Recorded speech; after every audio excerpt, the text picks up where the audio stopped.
कल हमने बात करी थी क्रोमोसोम नंबर के बारे में और आज हम बात करने वाले हैं टोमेटो के बारे में। एक एक करके सारी चीज़ें धीरे धीरे कंप्लीट करते हुए चलेंगे। जो जो भी अपलोड किया जा रहा है प्रॉपर्ली उसको पढ़ते रहें, रिवाइज करते रहें टाइम टू टाइम। तो आज बात करने वाली है टोमेटो की। टोमेटो का बोटेनिकल नेम क्या होता है? Solanum lycopersicum. Ploidy level diploid है। टोटल 24 क्रोमोसोम्स इसमें देखने को मिलते हैं। टोमेटो को वोल्फ पीच भी कहा जाता है, वोल्फ एप्पल भी हम कहते हैं, और पुअर मैन्स ऑरेंज भी इसको कहा जाता है, क्योंकि मार्केट में इतनी हाई कीमत इसकी रहती नहीं है तो गरीब भी खरीद सकता है, उस वजह से पुअर मैन ऑरेंज बोलते हैं। इसके अलावा इंग्लैंड में इसको लव ऑफ एप्पल भी कहा जाता है। तो कई नाम है इसके, जिसकी wolf peach, wolf apple and poor man orange और साथ में लव ऑफ एप्पल। इसके अलावा फैमिली कौन सी होती है टोमेटो की? तो सोलेनेसी फैमिली में आता है, और इसी सोलेनेसी फैमिली को नाइटशेड फैमिली भी बोलते हैं, ये ध्यान रखना है। ओरिजिन की बात करें तो ओरिजिन होता है इसका पेरू, जो कि आपका साउथ अमेरिका में है, तो साउथ अमेरिका ओरिजिन है इसका।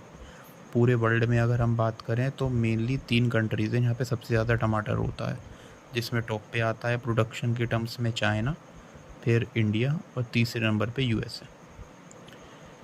टमाटर की अगर हम बात करें तो यहाँ पे विटामिन सी का कंटेंट बहुत हाई होता है और पोटेशियम की मात्रा भी अच्छी खासी होती है, जिसमें विटामिन सी की अगर हम बात करें तो पर 100 ग्राम आपको ये 20 से 25 ग्राम मिलीग्राम मिलेगा। पर 100 ग्राम टोमेटो में 20 से 25 मिलीग्राम विटामिन सी देखने को मिलता है। और पोटेशियम की अगर हम बात करें तो 200 से 210 मिलीग्राम पर 100 ग्राम। विटामिन सी 20 से 25 मिलीग्राम पर 100 ग्राम और पोटेशियम 200 से 210 मिलीग्राम पर 100 ग्राम। अब यहाँ पे जो विटामिन सी है वो मेनली यहाँ पे टोमेटो में आप ध्यान रखना कि सिट्रिक एसिड, जितने भी इसमें एसिड हैं उस सब में सिट्रिक एसिड की मात्रा यहाँ पे सबसे ज़्यादा होती है, और मेनली वही वजह है जिसकी वजह से यहाँ पे विटामिन सी भी काफ़ी हाई होता है। कितना होता है? 20 से 25 मिलीग्राम पर 100 ग्राम। और पोटेशियम कितना होता है? 200 से 210 मिलीग्राम पर 100 ग्राम। अच्छा, टमाटर के लिए ऑप्टिमम टेम्परेचर कितना चाहिए?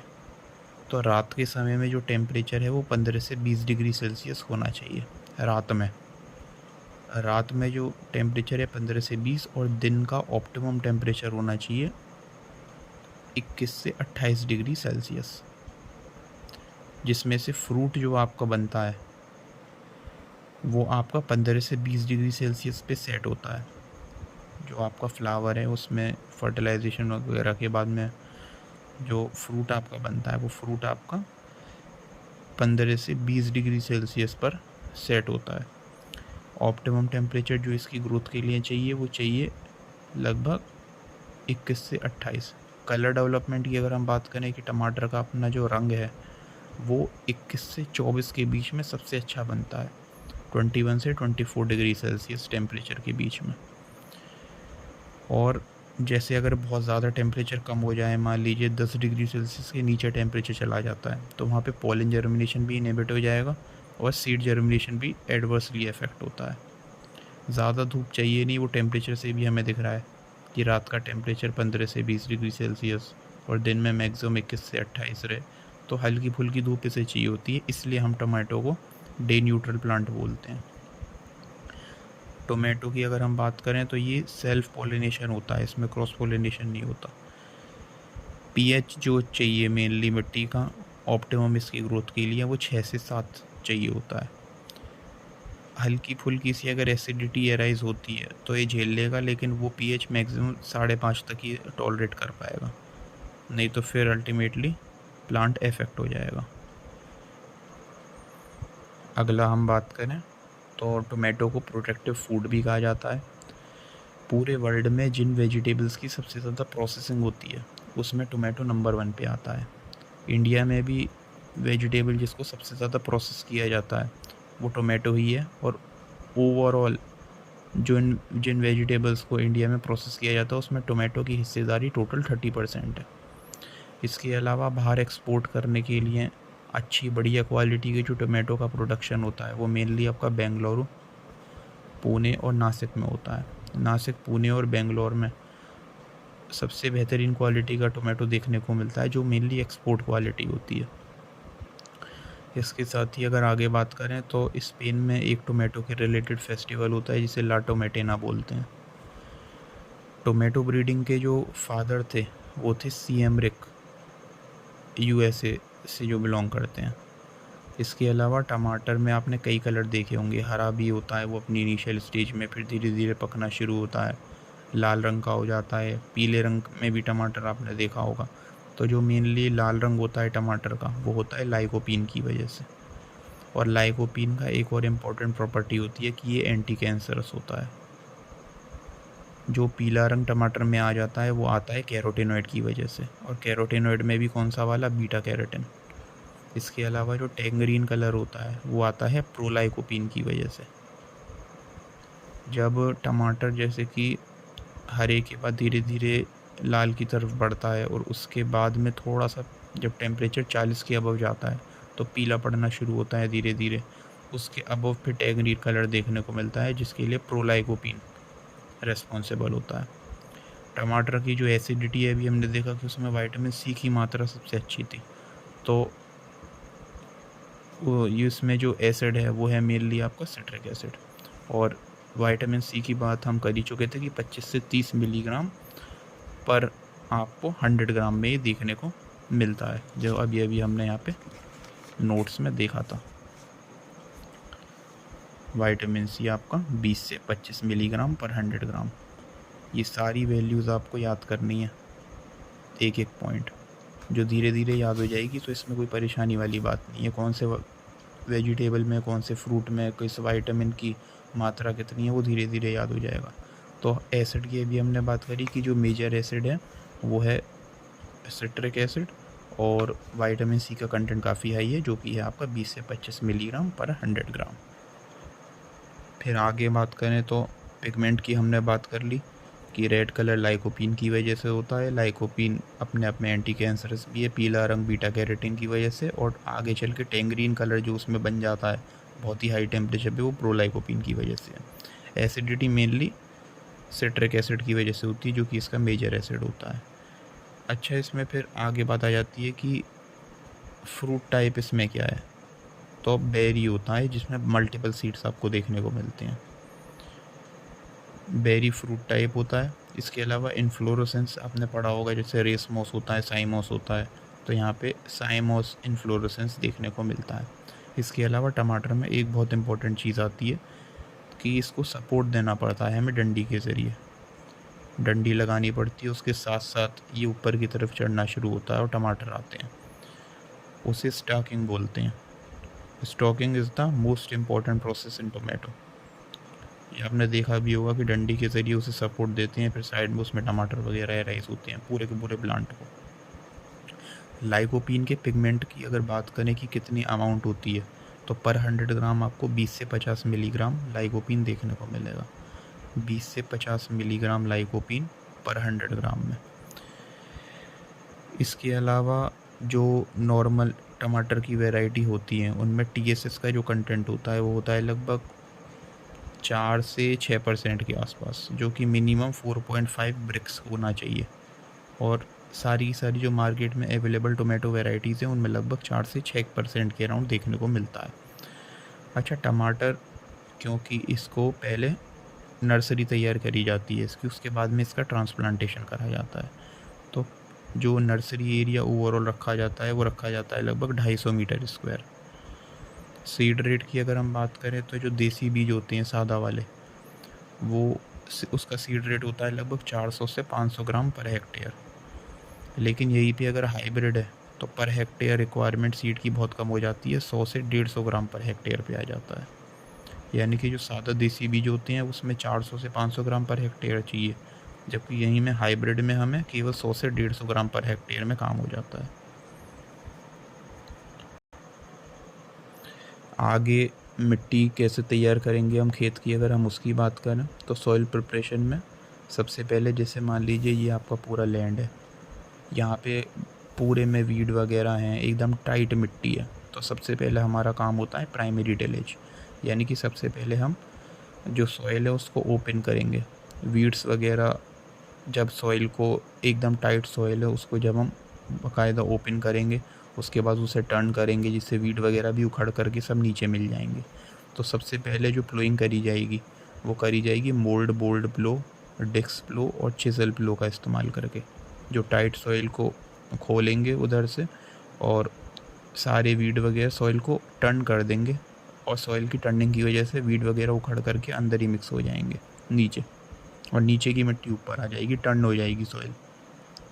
ये पहले प्राइमरी टिलेज हमने करा कि एकदम हार्ड सॉइल थी, वीड्स वगैरह की उस पर ग्रोथ थी, हमने सॉइल को ओपन कर दिया और उसे टर्न कर दिया, वीड्स वगैरह सब अपरूट हो गए। अब हम कल्टीवेटर का इस्तेमाल करेंगे। अगली 2 से 3 प्लोइंग कल्टीवेटर के ज़रिए होगी। जितनी डेप्थ तक हमें सोइंग इसमें करनी है उस हिसाब से हम कल्टीवेटर का इस्तेमाल करेंगे। कल्टीवेटर के बाद में फिर हेरोवर का इस्तेमाल होगा। हेरोवर के बाद में फिर पल्वराइज करने के लिए हम रोटावेटर का इस्तेमाल करते हैं, जो मिट्टी को एकदम भुरभुरा बना देगा, एकदम महीन कर देगा। अगर आप ग्रीन हाउस में टोमेटो लगाते हैं तो ग्रीन हाउस में टोमेटो के लिए जो ह्यूमिडिटी मेंटेन करके रखनी होती है वो करनी होती है 60 से 70%। अगला पॉइंट, टमाटर जो होता है वो एक क्लाइमेट्रिक फ्रूट होता है। 2 तरीके के फ्रूट होते हैं, एक होते हैं क्लाइमेट्रिक, एक होते हैं नॉन क्लाइमेट्रिक। क्लाइमेट्रिक वो होते हैं जो पेड़ पे लगे लगे भी पक जाएं और अगर आप उनको तोड़ लो तो भी पक जाएं, और नॉन क्लाइमेट्रिक जो केवल पेड़ पे लगे लगे पके, अगर आप उसे तोड़ लो तो ना पके, जैसे अनार नॉन क्लाइमेट्रिक होता है। इसके अलावा आपका लीची नॉन क्लाइमेट्रिक होती है, तो टमाटर हमारा क्लाइमेट्रिक है। इसके अलावा मैच्योर ग्रीन फ्रूट जो है, जैसे कि मान लीजिए टमाटर को आपने हर स्टेज में ही तोड़ लिया, मार्केट काफ़ी दूर है, आपको लंबा लेकर के जाना है, तो उसको स्टोर आप कर सकते हो उसकी मैच्योर ग्रीन स्टेज में 12.7 से लेकर के 15 डिग्री सेल्सियस के आसपास के टेम्परेचर पर ग्रीन स्टेज में स्टोर किया जा सकता है।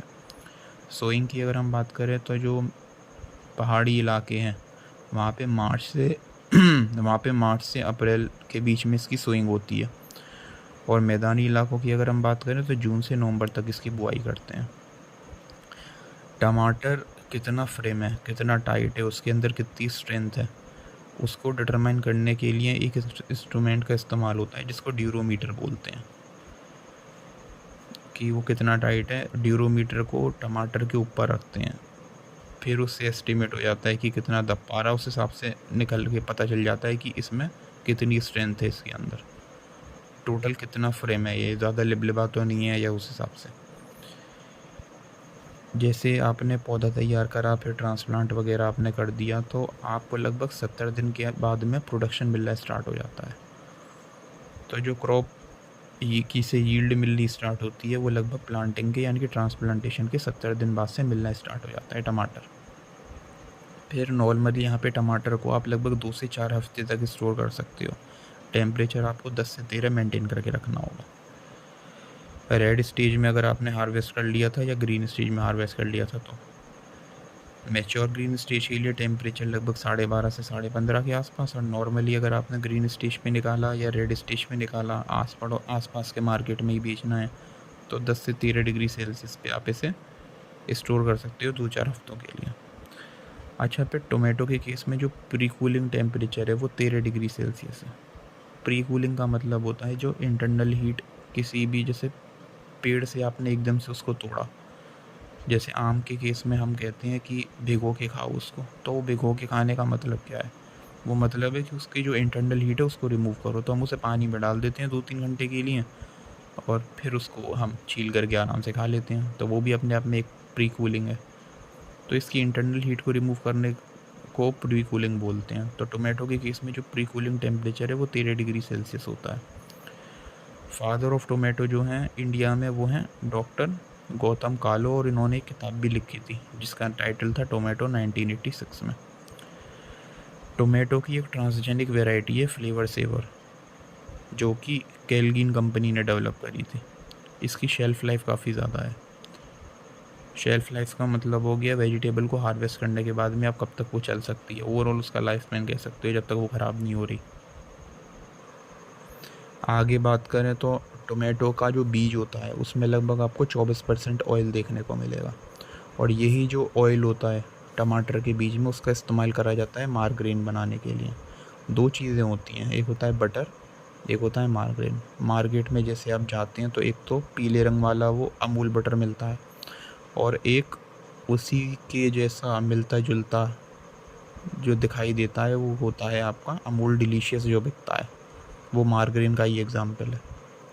ये रेडी ढकेल वाले करते क्या हैं, अमूल बटर तो यूज़ करते ही नहीं है, उसकी जगह पे वो अमूल डिलीशियस इस्तेमाल करते हैं, वो मार्गरीन है। पाम ऑयल वगैरह और अलग अलग तरीके की ऑयल वगैरह से बनता है वो। तो जो टमाटर के बीज का ऑयल है उसका इस्तेमाल भी करा जाता है सीड ऑयल का मार्गरीन के मैन्युफैक्चरिंग में। इसके अलावा फ्रूट की जो अपनी एरोमा है वो सल्फोनियम की वजह से होती है टमाटर की। यहाँ पे एक और इम्पॉर्टेंट चीज़ है कि टमाटर का जैसे आपका खेत है, आपने टमाटर लगा रखा है, तो वहाँ पे इंसेक्ट पेस्ट का अटैक भी होगा। तो इंसेक्ट पेस्ट को डाइवर्ट करने के लिए यहाँ पे टोमेटो के साथ में मैरीगोल्ड की खेती भी करी जाती है। जो टोमेटो का ट्रैप क्रॉप है वो मैरीगोल्ड है। इससे होगा क्या, इंसेक्ट पेस्ट मैरीगोल्ड की तरफ डाइवर्ट हो जाएगा, टोमेटो को कोई नुकसान नहीं होगा। फॉस्फोरस का इस्तेमाल करके आप टोमेटो में नंबर ऑफ़ फ्लावर को इंक्रीज़ कर सकते हैं। जब आपने नर्सरी तैयार करी थी, पौधा आपका 15 सेंटीमीटर का हाइट का हो जाएगा, उसके बाद आप उसको ट्रांसप्लांट कर दीजिए। ये पॉइंट जैसे हम पहले कवर कर चुके हैं कि सिट्रिक एसिड मेजर कॉन्स्टिट्यूएंट होता है टोटल एसिड का इन टोमेटो। अच्छा, फिर ये जो बाज़ार में टमाटर मिलता है इसके भी अपने ग्रेड होते हैं। जैसे कि ब्यूरो ऑफ इंडियन स्टैंडर्ड ने 4 ग्रेड दिए हैं, super A, super, fancy and commercial, quality के हिसाब से। टेम्परेचर के इफ़ेक्ट की अगर हम बात करें तो 10 से 25 डिग्री सेल्सियस पे लाल रंग देखने को मिलता है, और अभी हमने देखा कि 21 से 24 के बीच में लाइकोपीन बढ़िया डेवलप होता है, लाल रंग आता है। तो 10 से 25 के बीच में तो आपका रेड कलर बढ़िया तरीके से आएगा। 30 के ऊपर जब टेम्परेचर जाना शुरू होगा तो टमाटर पीला होने लगता है, और पीलेपन के लिए जो पिगमेंट जिम्मेदार है वो है बीटा कैरोटीन। और 40 के ऊपर टेंग्रीन कलर आ जाएगा जिसके लिए प्रोलाइकोपीन जिम्मेदार होता है। 21 से 24 के बीच में आपका लाइकोपीन बढ़िया बनता है, और 10 से 25 तक रेड कलर मेंटेन रहेगा। अब मान लीजिए आपके खेत में लंबे समय से सूखा था, एक रिलेटिवली ड्राई कंडीशन थी, और फिर एकदम से आपने बहुत हैवी वाटरिंग कर देते हैं, तो आपका फल जो है वो फटने लगेगा, उसमें क्रैकिंग होने लगेगी। फ्रूट में क्रैकिंग 2 से 3 तरीक़ों की वजह से होती है। एक तो ह्यूमिडिटी फ्लक्चुएशन, एक बोरॉन की कमी, और जब लंबे समय से खेत वगैरह जो हैं आपके ड्राई हों और एकदम से आप वहाँ पे हैवी वाटरिंग कर देते हैं तो भी क्रैकिंग की प्रॉब्लम आ जाती है। अभी हमने देखा कि जो टोमेटो का फ्रूट टाइप है वो बेरी था, मल्टी सीडेड बेरी, लेकिन यहाँ पे जो हम प्लांट का जो पार्ट खाते हैं वो खाते हैं फ्रूट। इसके अलावा मिट्टी जो होनी चाहिए मेनली वो लोमी सॉइल होनी चाहिए, ड्रेनेज अच्छा हो, पानी ज़्यादा उसमें रुके नहीं, वाटर होल्डिंग कैपेसिटी अच्छी होनी चाहिए, प्रॉपर एरिएशन उसमें होना चाहिए। Loamy soil are best for its cultivation although it can be cultivated. वैसे किसी भी तरीके की मिट्टी में टमाटर आपका हो सकता है, बस ये है कि मिट्टी फर्टाइल हो, ड्रेनेज उसमें प्रॉपर हो, पोरस हो, ताकि एरिएशन अच्छा हो और उसकी वाटर होल्डिंग कैपेसिटी अच्छी हो, और लगभग 6 से 7 के बीच में पीएच हो, 6.5 से 7 के आसपास। अब बात करते हैं कुछ इंपॉर्टेंट वेराइटीज़ की। जैसे कि पैन अमेरिका पहली रेजिस्टेंट वेराइटी थी टोमेटो की, रोमा और पंजाब छुआरा जो है ये प्रोसेसिंग के लिए आपकी अच्छी थी। अभी हमने बात करी कि प्रोसेसिंग में भी जो वेजिटेबल है उसमें टोमेटो टॉप पे है। इंडिया में भी लगभग 30% के आसपास जो ओवरऑल वेजिटेबल की प्रोसेसिंग है उसमें टोमेटो की हिस्सेदारी 30% थी, पीछे पड़ के आए हैं। तो पैन अमेरिका जो है वो पहली रेजिस्टेंट वेराइटी है। रोमा और पंजाब छुआरा जो है वो प्रोसेसिंग के लिए सूटेबल होती हैं। इसके अलावा कई सारी इंट्रोड्यूस्ड वेराइटीज़ हैं जो यूएसए से इंट्रोड्यूस करी गई हैं, जिसके रोमा, लाबोनिथा, सायोक्स, Marvel, best of all, tip top, money maker, अगेती, ये इंट्रोड्यूस्ड वेराइटीज़ हैं। इसके अलावा कई सारी सिलेक्शन वेराइटीज़ हैं जैसे इम्प्रूव्ड मेरठ, सोनाली, पंत बहार, अर्का विकास, अर्का सौरभ, ये सारी की सारी आपकी सिलेक्शन वेराइटीज़ हैं। अर्का याद रखिएगा उन वेराइटीज़ के आगे आता है जो कि IIHR बेंगलोर से रिलीज़ होती है। IIHR की फुल फॉर्म होती है Indian institute of horticulture and research, जो कि बेंगलोर में है। कई सारी पब्लिक सेक्टर वेराइटीज़ है जैसे कि अर्का विशाल, अर्का वरदान, अर्का अभिजीत, पूसा दिव्या, राजश्री। ध्यान रखिएगा पूसा उन वेराइटी के आगे आता है जो कि IARI से रिलीज़ हुई हैं, दिल्ली से, पूसा नहीं दिल्ली। इसके अलावा फिर आगे बात करते हैं, कई सारी प्राइवेट सेक्टर वेराइटी हैं जैसे कि नवीन, मीनाक्षी, अविनाश, मनीषा, कृष्णा। अब प्राइवेट सेक्टर में मेनली होता क्या है, जिसकी कोई सीड मैन्युफैक्चरिंग कंपनी है और कोई टोमेटो की नई वैरायटी है, तो जो कंपनी के ओनर होते हैं वो मेनली अपने बच्चों के नाम पे वैरायटी का नाम रख देते हैं कि आखिरकार इतनी इम्पोर्टेंट उन्होंने अपना वर्क किया, वैरायटी वगैरह डेवलप करी, तो अपने किसी करीबी के नाम पे वैरायटी का नाम रख देते हैं। जिसकी प्राइवेट सेक्टर वैराइटीज़ में नवीन, मीनाक्षी, अविनाश, मनीषा, कृष्णा, ये कुछ एग्जाम्पल हो गए प्राइवेट सेक्टर वैराइटीज़ के। कुछ इंडिटरमिनेट टाइप की वैराइटीज़ हैं। दो तरीके के टोमेटो के केस में प्लांट्स होते हैं, एक होते हैं डिटरमिनेट, एक होते हैं इनडिटरमिनेट। डिटरमिनेट का मतलब होता है प्लांट ने एक स्पेसिफिक हाइट अटेन करी और उसके बाद में उसकी ग्रोथ रुक गई, अब वो और नहीं बढ़ेगा, अपनी एक छोटी सर्टेन हाइट में वो फ्रूटिंग करता है। और एक होता है आपका इनडिटरमिनेट, जहाँ पे फिक्स नहीं है, प्लांट कितनी भी हाइट तक जा सकता है। तो पूसा रूबी, अर्का सौरभ, अर्का विकास, पंत बहार, best of all, सायोक्स, Pusa Divya, सारी की सारी इनडिटरमिनेट टाइप की वेराइटीज़ हैं जहाँ पे मेन एक्सिस कंटिन्यूसली चलती रहती है और प्लांट की अपने आप में कोई फिक्स ग्रोथ नहीं है, वो थ्रू आउट द लाइफ बढ़ता रहता है। कई सारी हाइब्रिड वेराइटीज़ भी हैं जैसे पूसा शीतल, हिसार लालिमा, हिसार ललित, हिसार अरुण, पंजाब छुआरा, अभी हमने बात करी थी इसकी, प्रोसेसिंग के लिए अच्छा है। इसके अलावा पूसा उपहार। तो ये आपका था टोमेटो के बारे में बेसिक। अभी इसमें और भी बहुत सारी चीज़ें हैं, वो और इंक्लूड करेंगे, फिर इसको बार बार रिवाइज करेंगे, तो बहुत अच्छे तरीके से रिवीजन वगैरह सब चलेगा। पढ़ते रहिए। धन्यवाद।